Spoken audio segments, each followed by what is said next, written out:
night. It's Monday. Snow has stopped. Now we gotta shovel the driveway.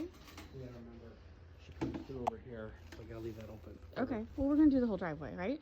Yeah, but my point is this. Little kitty paws frozen in ice.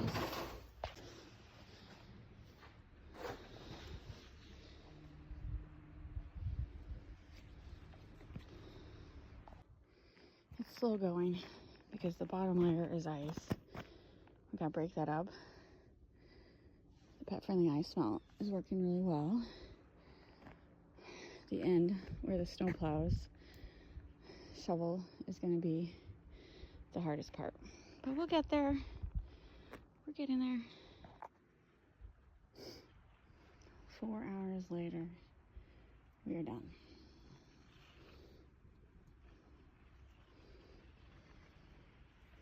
This car is out. I think we're gonna eat lunch and then we're gonna get the snowshoes out and walk around the lake. That's a lot of work. A lot of snow drifts. I might build a fort later.